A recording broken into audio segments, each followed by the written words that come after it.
पिछले सेशन में हमने रिवर्स चार्ज मैकेनिज्म की पूरी जानकारी ली है।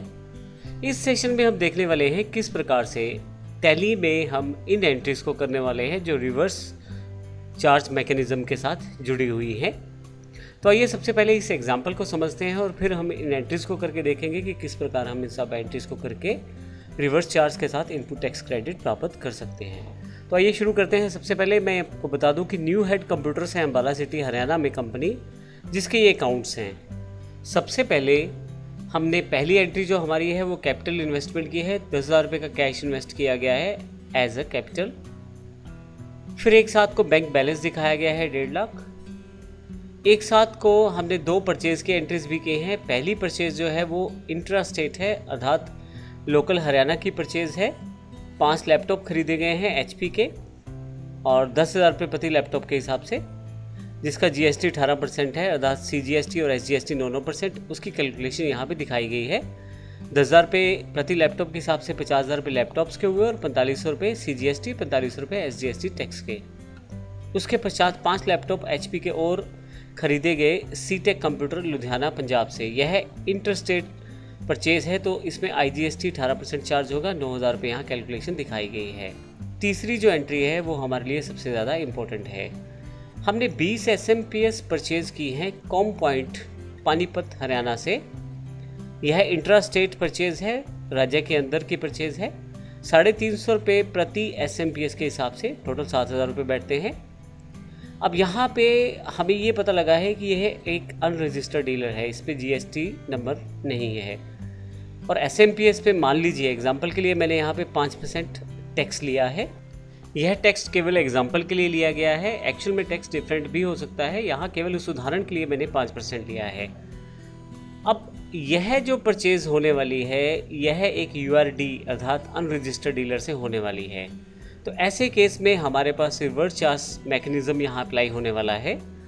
तो इसको हम देखेंगे किस प्रकार से एंटर कर सकते हैं। 7,000 रुपये का टोटल यह बिल बनेगा, परंतु क्योंकि यह रजिस्टर्ड डीलर नहीं है इस कारण से यह हमसे GST चार्ज नहीं कर पाएगा। परंतु क्योंकि हम रजिस्टर्ड डीलर हैं इस कारण हमें यह अपने एंड पे GST का जो एडजस्टमेंट है करना है हमें उस सेलर के बिहाफ पे, उस अनरजिस्टर्ड डीलर के बिहाफ से जिससे हमने माल खरीदा है। तो 175 रुपये CGST, 175 रुपये SGST हालांकि बिल में शामिल नहीं रहेगा, लेकिन इसकी हमें एडजस्टमेंट अपने अकाउंट्स में करनी है और यह सारा कार्य रहेगा रिवर्स चार्ज मैकेनिज्म के साथ। इसके लिए हमें 3 एंट्रीज यहाँ पे करनी है। सबसे पहली एंट्री अपनी इनपुट टैक्स लायबिलिटी को बढ़ाएंगे। कारण क्योंकि हम जिससे माल खरीद रहे हैं वह एक अनरजिस्टर्ड डीलर है, उस पर GST नंबर नहीं है और वह हमें टैक्स नहीं लगा सकता। इस कारण हमें खुद ही अपने आप उस बिल पर कैलकुलेट करना है टैक्स। और यह क्योंकि यह हम किसी दूसरे डीलर के बिहाफ पे टैक्स बढ़ा रहे हैं अपना, तो इसको हम इंक्रीज इनपुट टैक्स लायबिलिटी से बढ़ाएंगे। तो इसकी एक एडजस्टमेंट एंट्री पास करेंगे सबसे पहले। उसके पश्चात हम पेमेंट करेंगे उस टैक्स की जो हमारे पास ड्यू रहेगा किसी और डीलर के कारण, किसी और डीलर की रिस्पॉन्सिबिलिटी के आधार पे, URD डीलर के बेस पे। तो यहाँ पे वो जो अमाउंट रहेगी, जो 350 रुपये अमाउंट टोटल बैठेगी, 175 रुपये CGST और 175 रुपये SGST, यह 350 रुपये हम गवर्नमेंट को पे करेंगे। अब जब हम पे करेंगे तो ज़रूरी है कि हम इसका इनपुट टैक्स क्रेडिट भी लें। इसके लिए हमें एक तीसरी एंट्री, एडजस्टमेंट एंट्री करनी पड़ेगी, जिससे हमारी इनपुट टैक्स क्रेडिट लिमिट बढ़ जाएगी और हमें इसका इनपुट टैक्स क्रेडिट मिल जाएगा। अब फाइनली अगर मैं आपको पूरा कैलकुलेट करके बताऊं तो 9,000 रुपये टैक्स है 50,000 की इस परचेज़ पे, 4500 प्लस 4500, और उसके पश्चात 9,000 रुपये का टैक्स है IGST और प्लस 175 रुपये, 175 अर्थात 350 रुपये। टोटल हमारे पास 18,350 रुपये का टैक्स जो है हमने परचेज़ पे कर दिया है। तो इस तरह से ये टैक्स हमारे पास आना चाहिए। ये सारी कैलकुलेशन मैंने इसलिए आपको समझाई है ताकि एग्जाम्पल जब करें तो सब चीज़ें हमारे पास सामने रहें और सिनेरियो के अकॉर्डिंग हम पूरे एग्जाम्पल्स को प्रॉपर्ली समझ पाएँ। तो आइए शुरू करते हैं इसकी एंट्रीज को। तो आइए सबसे पहले देखते हैं इस एग्जाम्पल को करने के लिए हमें कौन कौन से अकाउंट्स की ज़रूरत है। सबसे पहले मैं अकाउंट्स पे जाता हूँ और आपको उन लेजर्स की जानकारी दे देता हूँ जो पहले से ही मैं बना चुका हूँ और आपको बनानी पड़ेगी जब आप कंपनी बनाएंगे। इसमें कैपिटल अकाउंट आपको बनाना पड़ेगा। देखिए मैंने पहले से कैपिटल अकाउंट बना दिया है। यहाँ पे कैपिटल अकाउंट की सारी जो बेसिक सेटिंग्स है बिल्कुल वैसे ही है। मैं यहाँ अल्टर से आपको चेंज करते हुए भी दिखा देता हूँ कि अकाउंट्स की कौन कौन सी सेटिंग है। अल्टर पे आते हैं। सबसे पहले कैपिटल अकाउंट के अंडर आएगा। इसमें इन्वेंट्री वैल्यूज़ को नो रखिएगा। कोई एड्रेस नाम की अभी आवश्यकता नहीं है। यहाँ पे मैं इसको नो कर देता हूँ। इंडिया हरियाणा बेसिक डिटेल डाल के मैं यस कर देता हूँ। सेंट्रल CGST मैंने अकाउंट बना लिया है। यहाँ पे CGST टैक्स को कलेक्ट करने के लिए या पे करने के लिए यहाँ पे ड्यूटीज टैक्सेस के अंतर्गत। और यहाँ मैंने कॉमन अकाउंट ही लिया है इस सेक्शन में, इस प्रैक्टिकल एग्जाम्पल में।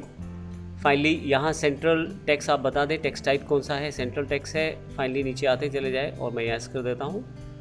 इसके पश्चात मैंने IGST टैक्स के लिए भी यहाँ पे ले लिया है। इंटीग्रेटेड टैक्स टाइप जो है मेरे पास, यहाँ से यस।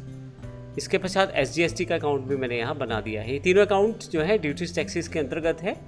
बस आपको केवल ध्यान ये रखना है कि CGST है तो सेंट्रल टैक्स के अंदर, IGST है तो इंटीग्रेटेड टैक्स और SGST है तो स्टेट टैक्स। ये जानकारी हम पिछले एग्जाम्पल्स में सब डिटेल्ड में ले चुके हैं। अगर आपको लगता है कि इस एग्जाम्पल में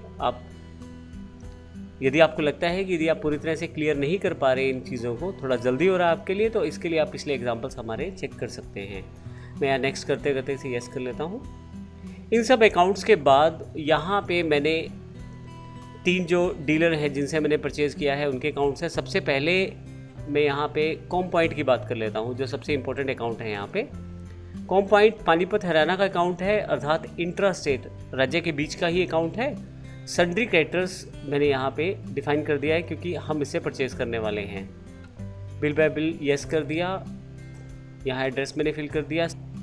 यहाँ से मैंने कंट्री और स्टेट को डिफाइन कर दिया है। पिन कोड खाली है क्योंकि यह GST रजिस्टर्ड डीलर नहीं है, अर्थात अनरजिस्टर्ड डीलर है। इस कारण से मैं यहाँ कोई भी GST डिटेल इसकी फिल नहीं करने जा रहा हूँ। मैं यस कर दूंगा इसे। अगले दोनों जो डीलर्स हैं वो GST रजिस्टर्ड है, यानी कि रजिस्टर्ड डीलर्स हैं। Creative computer Ambala. अब यहाँ पे देखिएगा मैंने यहाँ पे अगर आपको दिखाऊं यस करके तो यहाँ पे इसकी इन्फॉर्मेशन यहाँ दिखाई दे रही है। रेगुलर डीलर है, मैंने इसका नंबर भी भर दिया है। अब एंटर करके इसको फाइनल करते हुए आगे आ सकते हैं।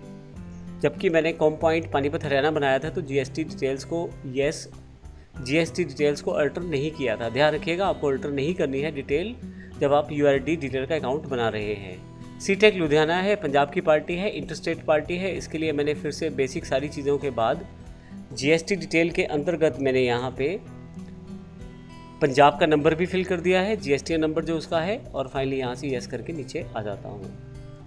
IDB अकाउंट मेरे पास है। पहले से मैंने 1.5 लाख रुपए का बैलेंस यहाँ पे मेंशन कर दिया है इसका, क्योंकि एंट्री में बताया गया था 1.5 लाख का बैलेंस है मेरे पास।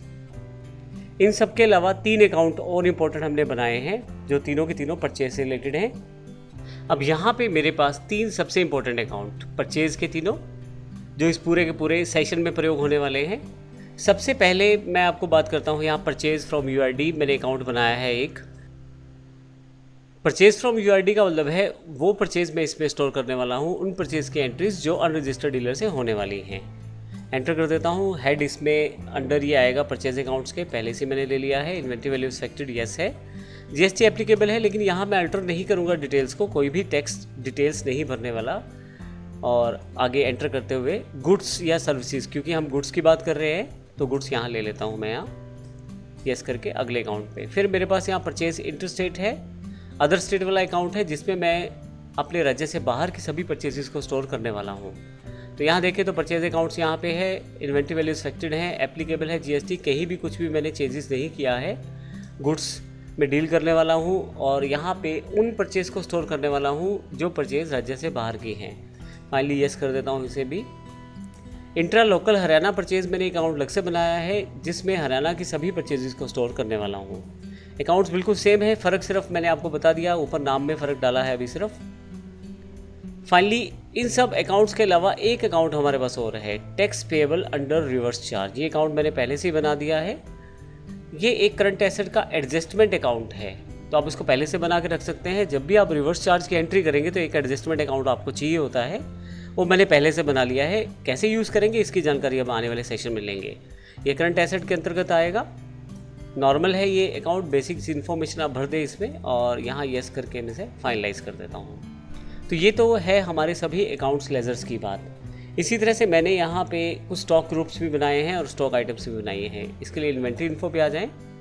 स्टॉक ग्रुप में मैंने यहाँ पे अल्टर पे चला जाता हूँ दिखाने के लिए। लैपटॉप और पेरिफेरल्स के नाम से 2 ग्रुप हैं।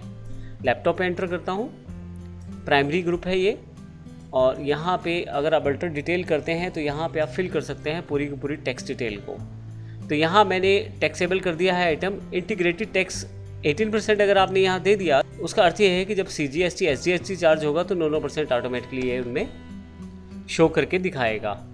अब यहाँ पे अगर आप और टैक्स रिलेटेड डिटेल देखना चाहते हैं तो इसके लिए आपको F12 अर्थात यहाँ पे नीचे दिया गया बटन प्रेस कर दें या F12 की प्रेस कर दें। आप कुछ इन्फॉर्मेशन और अगर आप चाहते हैं तो उसको यहाँ इंक्लूड कर सकते हैं। जैसे मैं सबसे लास्ट इन्फॉर्मेशन को यहाँ येस कर देता हूँ। अब देखिए मैंने केवल 18% भरा था।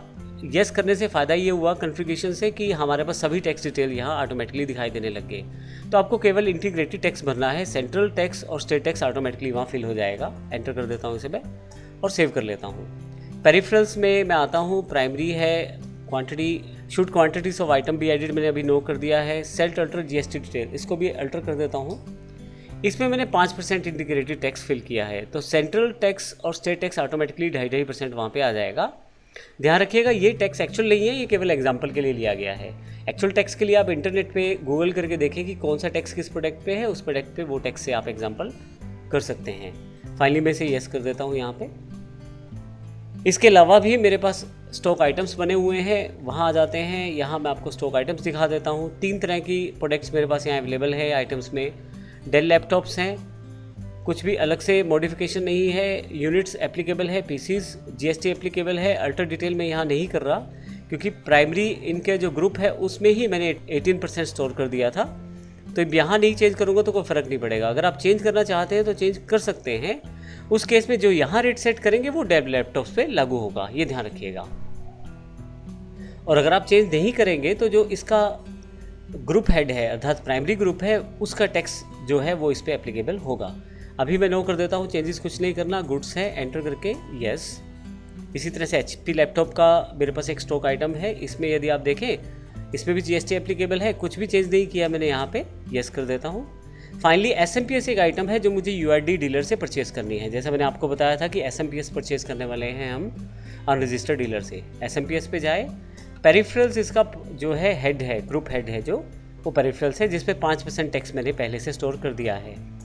PCs यूनिट है, GST एप्लीकेबल है, यहाँ किसी भी तरह से मैं अल्टर डिटेल नहीं करने वाला हूँ। टाइप सप्लाई गुड्स है, फाइनली इसको भी यस कर देता हूँ। तो कुल मिला के मेरे पास ये स्टॉक आइटम्स है। इसके अलावा मैंने यूनिट भी क्रिएट की है, यूनिट ऑफ मेजर में जाके मैं वो भी दिखा देता हूँ। अल्टर में आप चले जाएँ, एक PCs यूनिट है क्योंकि आप यूनिट चाहिए होती है जब आप नंबर्स वाली आइटम से कुछ काम करने वाले हैं या किसी ऐसी आइटम से मेजरमेंट वाली जिसमें आपको मापना ज़रूरी है कुछ। इस प्रकार से हमारे पास सभी के सभी अकाउंट्स यहाँ पे बन चुके हैं। तो इस सेशन में हमने देखा है कि हम अपने एग्जाम्पल्स में कौन कौन सी लेज़र्स हमें चाहिए, किस प्रकार उन लेज़र्स को बनाना है, वो सारी जानकारी हमने ली है। ध्यान रखिएगा टैक्स रेट को केवल मैंने प्राइमरी कैटेगरी में डाला है इन्वेंट्री इन्फो के अंतर्गत, अर्थात जो स्टॉक ग्रुप्स हैं उनमें केवल मैंने शो किया है टैक्सेस को। एक ग्रुप मैंने लैपटॉप्स का बनाया है जो प्राइमरी ग्रुप है और उसमें 18% टैक्स है। एक ग्रुप मैंने पेरिफेरल्स का बनाया है जिस पे 5% टैक्स है। तो इस प्रकार से ये सारे अकाउंट्स हमने बना लिए हैं, लेजर्स बना लिए हैं। अगले सेशन में हम देखेंगे प्रैक्टिकली इनकी एंट्रीज किस प्रकार से करेंगे और देखेंगे रिवर्स चार्ज मैकेनिज्म को किस प्रकार से हम एंटर करने वाले हैं। धन्यवाद।